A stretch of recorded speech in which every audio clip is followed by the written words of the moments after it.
Hello दोस्तों, आइए हमारे यूट्यूब चैनल में आप सबका स्वागत है। क्लास 12 हिंदी दिगंत भाग 2 का चैप्टर 1 बातचीत का क्वेश्चन आंसर करते हैं।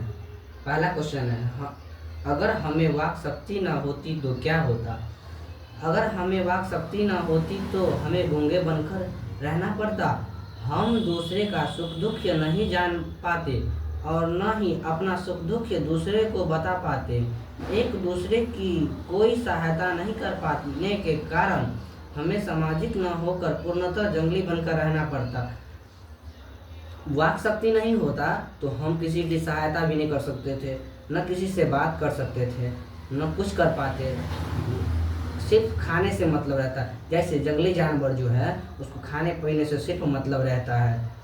दूसरा क्वेश्चन है, बातचीत के संबंध में बेन जॉनसन और एडिसन के विचार क्या हैं। बेन जॉनसन के अनुसार बातचीत के माध्यम से व्यक्ति के गुण दोष का पता चलता है।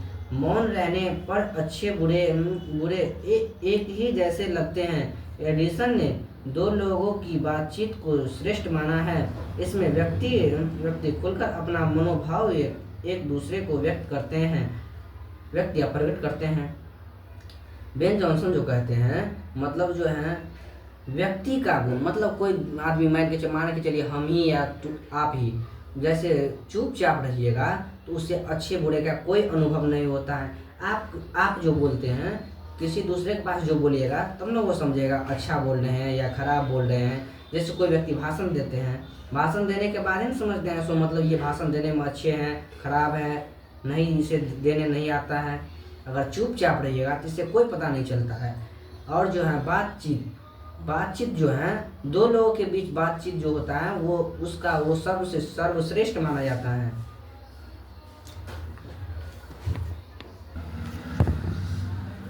अगला क्वेश्चन है, क्वेश्चन नंबर में थोड़ा मिस्टेक है, मतलब सीरियल वाइज नहीं है तो उससे कोई मतलब नहीं है। क्वेश्चन और आंसर से आप सभी को मतलब है।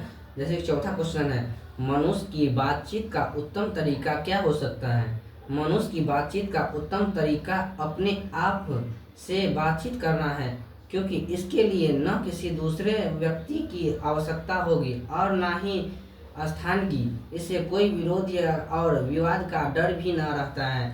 ये जो बातचीत करने का जो उत्तम तरीका है सो अपने आप से जो बातचीत कीजिएगा तो उसमें न कोई विरोध करने वाला रहता है, न किसी स्थान का जरूरत पड़ता है। अपने आप में जो सोचिएगा, कभी माइंड स्थिर करके कभी सोचिएगा सो हमें आज 10 घंटा पढ़ना है, और जो है दूसरे के पास बोलिएगा तो बोलेगा तुम 10 घंटा पढ़ेगा हम भी पढ़ेंगे, मतलब कम्पिटिटिव टाइप हो जाता है। मतलब बातचीत होता है ना अपने आप में सोच समझ के करना चाहिए, उससे समझ में सबसे अच्छा बातचीत बातचीत का तरीका होता है। अगला क्वेश्चन है, आर्ट्स ऑफ कन्वर्सेशन क्या है। यूरोप में बातचीत के हुनर को आर्ट्स ऑफ कन्वर्सेशन कहते हैं। इसे शुद्ध भाव गोष्ठी भी कहा जा सकता है। मूल्यतः पूरी शिष्टता, विनम्रता, शालीनता आदि के साथ यह बात करने की कला को आर्ट्स ऑफ कन्वर्सेशन कहते हैं। यूरोप में जो है बातचीत करने की तरीका को हुनर या आर्ट्स ऑफ कन्वर्सेशन कहा जाता है। हुनर, इसे सुदृष्ट गोष्ठी भी कहा जाता है। अगला क्वेश्चन है, राम रमोबल का क्या अर्थ है। औपचारिक बातचीत को राम रमोबल कहते हैं। 4 से अत्यधिक लोगों की बातचीत में राम रमोबल अधिक होता है। इसे सिर्फ ऊपरी बातचीत भी होता है। जैसे कि आप दो दोस्त मिलकर बातचीत करते रहते हैं तो आराम से खुल के बात करते हैं, दोस्त हम इतना घंटा पढ़ते हैं, आप इतना घंटा पढ़ते हैं, वैसे बातचीत होता है। तीसरे आदमी आता है तो बोलता है मतलब इसी के साइड में ऐसी के साइड में बोल देते हैं, थोड़ा झगड़ा टाइप में हो जाता है, उसे भी बुरा लगता है और आपको भी बुरा लगता है। इसीलिए 4 आदमी से अधिक बातचीत को ऊपरी बातचीत या राम रमोबली कहा जाता है। 2 आदमी सर्वश्रेष्ठ हैं। अगला क्वेश्चन में है, व्याख्या करें। इसमें हमारी भीतरी मनोवृत्ति नए रंग दिखाती है। वह प्रपंचात्मक ये संसार का एक ये बड़ा भारी आईना है, जिसमें जैसे ही चाहो वैसी सूरत देख लेना कोई दुर्घट बात नहीं है।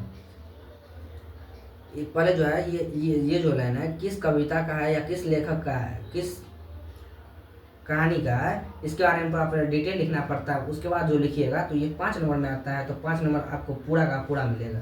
जैसे कि ये है, यह प्रस्तुत पांति दिगंत भाग 2 के गद्य भाग के शीर्षक बातचीत से ली गई है। इसके रचनाकार बालकृष्ण भट्ट जी हैं।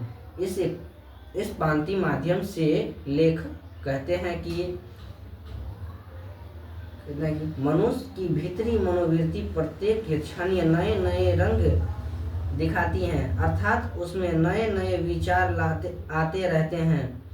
वह इन प्रपंचों से पूर्ण संसार एक बड़ा आईना है, जिसमें ऐसी घटना को भी देखा जा सकता है जिसके घटित होने की आशा न हो, अर्थात हमारी मनोवृत्ति हमें संसार के समस्त अच्छे बुरे कार्य से अवगत कराते हैं।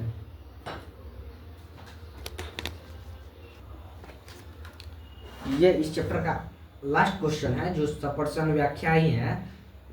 दूसरा क्वेश्चन है, सच है जब तक मनुष्य बोलता नहीं है तब तक उसका गुण दोष का प्रकट नहीं होता है। यानी इस क्वेश्चन का अर्थ है, मतलब जब तक हम कुछ नहीं बोलते हैं, चुपचाप रहते हैं, उसे किसी भी गुण का पता नहीं चलता है। ये कैसे बोलता है, ये पढ़ता है या नहीं पढ़ता है। या मान चलिए कोई शिक्षक है, तो वो जब तक पढ़ाएगा नहीं तब तक उसका गुण का पता कैसे चलेगा, अनुभव कैसे होगा। तो ये इसका पहले हम डिटेल पूरा लिखते हैं, उसके बाद समझाते हैं। यह प्रस्तुत पांति दिगंत भाग 2 के गद्य भाग के शीर्षक बातचीत से ली गई है। इसके रचनाकार बालकृष्ण भट्ट जी हैं। इस पांति माध्यम से लेखक ने बालकृष्ण भट्ट जी हैं। इस पांति माध्यम से लेखक ने बातचीत के महत्व को स्पष्ट करने का प्रयास किया है। भाषा या अभिव्यक्ति के आधार पर ही व्यक्ति के व्यक्तित्व या गुण दोष की पहचान होती है। बोलने पर ही व्यक्ति की अच्छाई या बुराई का पता चलता है। इस प्रकार व्यक्तित्व का महादंड उसकी भाषा होती है। जैसे कि कोई बोल देता है, 2 गाली दे देता है, 2 गाली ये देता है, 2 गाली वो देता है, बोलने से झगड़ा हो जाता है। इसीलिए एक कहावत है, मतलब वही मुँह पान खिलाता है वही मुँह लात खिलाता है।